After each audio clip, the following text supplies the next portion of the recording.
Buenos días. Gracias por la invitación y gracias también por estar aquí. De entrada voy a pedir disculpas porque esta conferencia me salió un poco larga, me perdí con lo del tiempo, pero vamos a tratar de cumplir con los objetivos propuestos.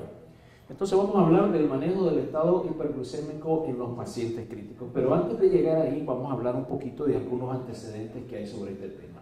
Ya sabemos que la hiperglucemia en los pacientes hospitalizados se va a asociar a resultados adversos, eso es algo que no se discute actualmente y que podemos tener en pacientes hospitalizados, aquellos que ya son diabéticos conocidos, aquellos que no saben que no son diabéticos y personas sanas que pueden hacer lo que se llama hiperglucemia de estrés. Ahora, cuando la doctora Van der Berger presentó sus resultados allá por 1995, por ahí no estoy muy seguro, pues a todos nos quedó un sabor dulce en la boca del saber de que el manejar la hiperglucemia podía mejorar los resultados. Pero después el caramelo se nos hizo agua en la boca o el azúcar se nos disolvió en la boca porque no todos los estudios que trataron de tratar estos pacientes con infusiones continuas de insulina dieron los mismos resultados. Entonces hay mucha contradicción sobre eso todavía, de que si hay buenos resultados o no, pero sí de algo tenemos que estar muy claros, que mientras más nosotros querramos tener un control estricto en los pacientes críticos, al igual que en los pacientes ambulatorios, el riesgo de hipoglucemia es muy alto y el riesgo de mortalidad también es muy alto si nosotros no sabemos llevar bien los protocolos de insulina. Aquí podemos ver, digamos, en esta gráfica, las tasas de mortalidad de acuerdo a la glucemia de ingreso. La glucosa de ingreso en el hospital se ha comportado en los últimos años como un factor pronóstico, no solo de morbilidad, sino también de mortalidad. Entonces tenemos aquí en este grupo, en el cual la glucosa de ingreso puede de menos de 140 miligramos, la tasa de mortalidad puede del 19%. En aquellos en que la glucosa andaba entre menos de 140 y 198, la mortalidad subió a 26.5%, y en aquellos que tenían una glucosa mayor de 198 al momento de ingresar al hospital, la mortalidad era casi del 36%. Hay algunas definiciones que son necesarias para tratar de manejar este problema, y en primer lugar vamos a hablar de que hiperglucemia en un paciente hospitalizado, sea diabético o no sea diabético, es cuando el paciente tiene mayor de 140 miligramos por decilitro. Si le enviamos una hemoglobina glucosilada y esta anda alrededor de 6.5% o 7%, ese sugiere de que ese paciente ya es diabético. Y al igual que en los pacientes ambulatorios, el punto de seguridad es una glucosa de 70 miligramos por decilitro. Ya cuando un paciente tiene menos de 70 o anda alrededor de 70, en algunos casos con menos, dicen algunos, 85 inclusive, este paciente debemos considerarlo como hipoglucémico y tenemos que tomar decisiones en modificar el protocolo de manejo. Hipoglucemia severa, en la cual puede o no puede haber síntomas, es cuando la cifra es de alrededor de 40 miligramos por decilitro. Esas son definiciones que se aplican a pacientes hospitalizados. Fisiopatológicamente, ¿qué es lo que pasa? Bueno, se conoce o se acuñó el término de hiperglucemia de estrés, que se conoce como una hiperglucemia que puede ser transitoria únicamente en momentos de enfermedad. Puede que suceda también esto en pacientes diabéticos que han estado previamente bien controlados, pero generalmente el paciente diabético mal controlado, con un control pobre o con un control reciente, va a hacernos hiperglucemia de estrés. La causa o los mecanismos relacionados a esto, bueno, esto es muy amplio. Ya sabemos que la hiperglicemia puede provocar daño o estrés oxidativo, y esto puede alterar ciertas señalizaciones intracelulares, puede provocar efectos tisulares que a la postre nos van a llevar a complicaciones agudas o a complicaciones crónicas, dentro de las que destacan, aparte de los mismos problemas derivados de la hiperglicemia, el fallo renal, la polineuropatía, por ejemplo, la sepsis, los problemas de cicatrización en los pacientes quirúrgicos y las complicaciones clásicas, ¿verdad?, de la diabetes, las complicaciones crónicas microvasculares.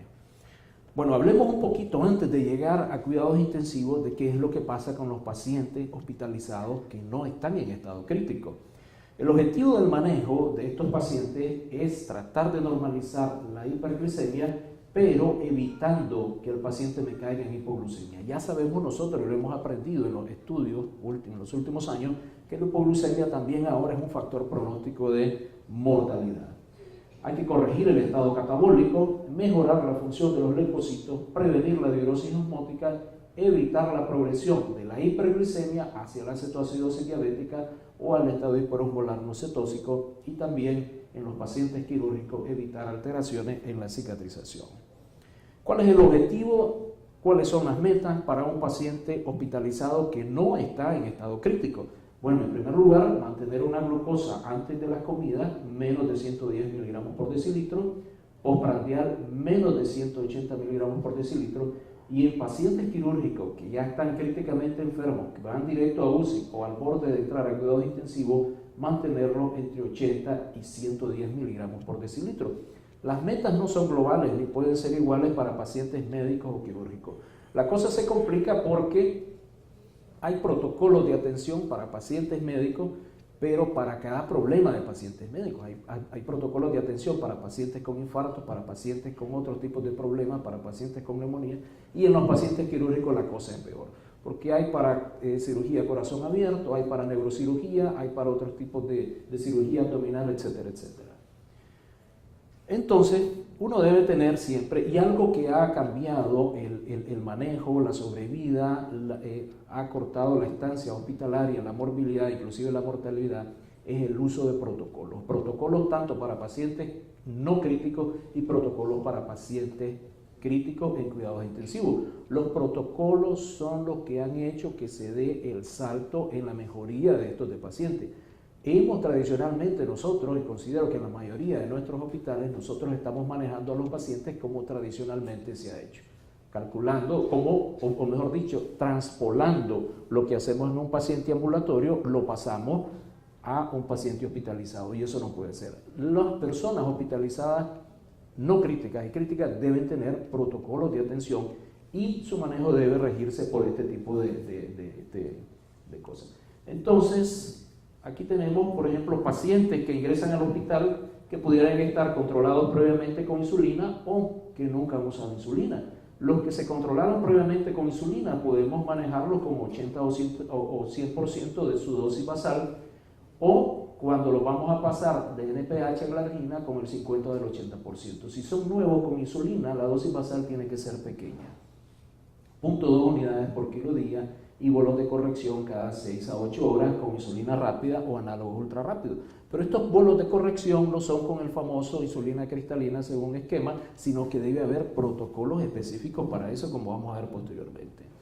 Entonces, este es uno de los protocolos más, difundidos en los Estados Unidos. A mí me gusta mucho, esto fue hecho por el doctor Umpierres.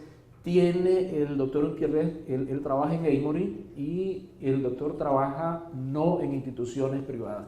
El doctor trabaja en instituciones públicas y sus protocolos los ha desarrollado en instituciones públicas y con un gran número de pacientes de minoría. Entonces tienen una gran validez para nosotros desde el punto de vista clínico.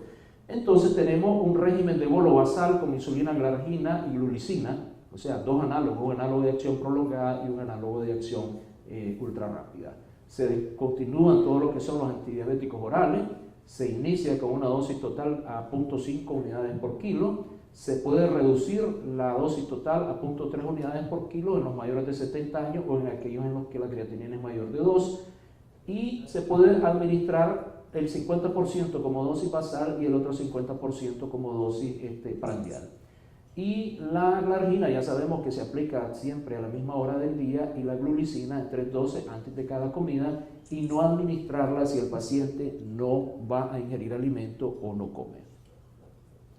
Lo que es la insulina suplementaria también se hace de acuerdo a ciertas tablas que ya están establecidas. Y los ajustes de las dosis de insulina, bueno, se van haciendo de acuerdo a diferentes concentraciones de glucosa. Por ejemplo, si la glucosa de ayuno y la cena está entre 100 y 140, en ausencia de hipoglucemia, el día previo no se hace ningún cambio. Si la glucosa de ayuno y antes de la cena está entre 140 y 180 en ausencia de hipoglucemia en el día previo, incrementar la dosis total en 10% cada día. Si la glucosa en ayuno y antes de la cena está mayor de 180 en ausencia de hipoglucemia en el día previo, se incrementa la dosis total en 20% cada día. Si la glucosa de ayuno y antes de la cena está entre 70 y 99 miligramos por decilitro en ausencia de hipoglucemia en el día previo, se disminuye en 10% la dosis total cada día. Si el paciente presenta hipoglucemia menos de 70, disminuir la dosis total en 20% y hacer un monitoreo de glucosa bastante estricto. O sea, de que al igual que en los pacientes ambulatorios, ¿sí? Aquí el manejo de la glucosa tiene que ser dinámico. Como hablábamos ayer, las dosis iniciales de insulina no son para toda la vida, no son para todos los días, sino que tenemos que estar cambiándolas constantemente. Y esto es una de las cosas que ha venido a sustituir, y esto es parte de la observación clínica y parte de lo que es la práctica médica actualmente. Hay pacientes que nosotros sabemos muy bien que son sensibles a la insulina, hay pacientes que podemos decir que son respondedores normales, pero hay pacientes que son también resistentes a la insulina. Y esta tabla está sacada, digamos, de los resultados de los estudios del doctor Umpierre.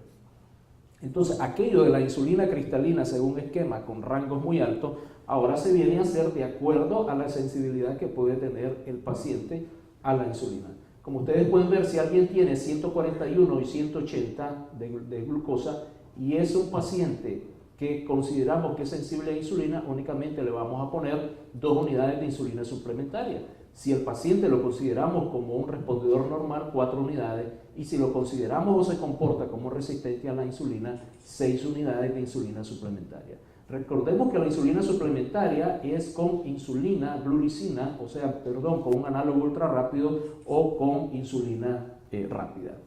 Hemos tratado, al menos en el hospital donde yo trabajo por las mañanas, en el hospital alemán, que esto sea el rosario que tienen que rezar mis residentes. Aplicar insulina suplementaria de acuerdo a estas recomendaciones. Y luego tenemos lo que son las recomendaciones. Este ya es otro protocolo, el anterior era con análogo y esto es ya con insulina NPH e insulina regular. Prácticamente las órdenes son mismos, son las mismas y los ajustes son prácticamente iguales. Lo bonito que tiene Umpierre es que nos ha demostrado que nosotros podemos llegar a la meta, podemos llegar al control con análogos rápidos, con análogos cortos, prolongados y también con la común y corriente NPH y con la común y corriente insulina cristalina. La única ventaja, dijimos ayer, era de que los análogos me van a proteger de la hipoglucemia y probablemente por eso los podamos preferir. Pero en el caso que estemos usando insulinas convencionales, lo único que tenemos que hacer es tal vez estar un poquito más pendiente del paciente por el riesgo de hipoglucemia que nos pueda presentar. Pero bueno, ¿cómo llegamos nosotros a hacer ese protocolo? ¿Cómo es que esto se hace? En primer lugar, uno tiene que diseñar un régimen individualizado de insulina. La cantidad de insulina en 24 horas y se calcula, al igual que en los pacientes ambulatorios, por kilo de peso. Y luego determinar el patrón de aporte de insulina de acuerdo al nivel de ingestión de carbohidratos de este paciente. Uno tiene que establecer las metas, tiene que establecer un programa de monitoreo y tiene que establecer los ajustes diarios de acuerdo a las tablas que nosotros vimos. O sea que cada paciente nosotros tenemos que escribirle estas cosas y a cada paciente, si hay que modificarle diario la insulina, diario tenemos que hacer todo ese papeleo. Entonces los regímenes basales ya sabemos que se pueden hacer con las insulinas para ello, como la NPH, la glargina, la detemir la lenta, y las dosis iniciales pueden ser de 0.5 cuando se insulina glargina, 0.3 en aquellos que tienen enfermedad cardíaco-hepática, 0.7 en los obesos, síndrome metabólico o infecciones o pacientes que tienen heridas abiertas. Cuando usamos NPH, 0.25 unidades por kilo en la mañana y en la noche o 0.15 en condiciones en que el paciente tiene riesgo de hipoglucemia. En lo que respecta a la insulina prandial, aquí podemos usar ya las conocidas y aquí puede ser hasta 0.1 por kilo antes de las comidas. Ya sabemos que vamos a ajustar hacia arriba o hacia abajo y administrar después de las comidas cuando la alimentación es inconsistente. Recordemos que una vez que nosotros ponemos insulina de acción rápida, ultra rápida, el paciente tiene que comer. Entonces, en algunas ocasiones lo que se hace es aplicarla inmediatamente después que el paciente come. Como les decía ayer, la insulina cristalina, según esquema famosa, se ha demostrado que es inefectiva, es peligroso, representa un reemplazo no fisiológico, no toma en cuenta las diferencias individuales de los requerimientos de insulina, tiene un enfoque en la hiperglicemia más que en la normoglucemia y produce glucemia muy fluctuante.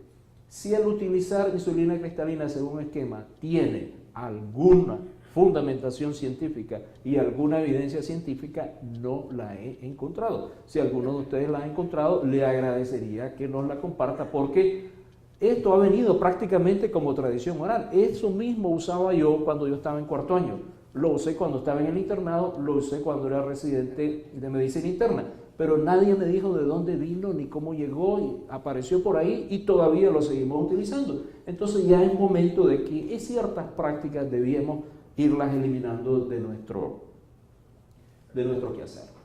Ahora vamos a ver qué va a pasar con el paciente que, a pesar de estar bien cuidado o tuvo complicaciones, tuvo que ir a la unidad de cuidados intensivos. Teóricamente, y esto hablo de teóricamente, los pacientes que van a cuidados intensivos van a necesitar una infusión intravenosa de insulina, sí, solo sí, tienen cetoacidosis, estado hiperosmolar no cetósico, tienen un infarto, tienen un shock cardiogénico, tienen un postoperatorio de cirugía cardíaca, son diabéticos tipo 1 en NPO, los que tienen cuidados pre, trans, postoperatorio, aquellos que se les hizo trasplantes de órganos, los que llegaron a UCI por un accidente cerebrovascular. Ojo, los pacientes que tienen terapia con corticoides y son diabéticos deben ser manejados con mucho cuidado, y algunos recomiendan que no los podemos manejar en sala de cuidado general, sino que tenemos que enviarlos a cuidados intensivos como medida profiláctica, porque no hay cetoacidosis peor a la cual ustedes se puedan enfrentar, que es una cetoacidosis desencadenada por el uso de corticoides. Ahí solo Papachú creo que nos puede ayudar. Labor y parto en algunas ocasiones y en casos de infecciones muy severas. ¿Qué efecto benéfico se ha visto de la infusión continua de insulina en los pacientes críticos? En cuidados intensivos, los pacientes no deben manejarse con bolos, sino que se deben manejar con infusiones continuas. Se favorece el metabolismo en el músculo esquelético y cardíaco. Puede haber una regulación a la baja de la sobreutilización de los ácidos grasos libres, o sea que se inhibe la lipólisis. Se ha visto que puede haber una mejoría en la estabilidad de la membrana, mejoría también en la contractilidad del miocardio, y se erradica el efecto de los productos finales de glucosilación avanzada sobre el sistema inmune, que lo que hace es atontar a los neutrófilos, evitar que los neutrófilos tengan su descarga de aniones superóxidos, disminuye la movilidad o mejor dicho, la actividad también de los linfocitos, la producción de anticuerpos, etcétera, etcétera. Entonces eso también lo mejora las infusiones de insulina. ¿Cuáles son los puntos esenciales para establecer un protocolo en una unidad de cuidados intensivos? Actualmente no se concibe una unidad de cuidados intensivos sin un protocolo de infusión de insulina. Hay cantidades enormes de protocolos de infusiones de insulina, y uno para cada tipo de paciente, como les decía. Entonces, en primer lugar, debe haber un apoyo administrativo adecuado. O sea, que la administración, las autoridades de los hospitales nos brinden los recursos para montar. ¿Qué se fue? No fui yo. ¿No funciona eso?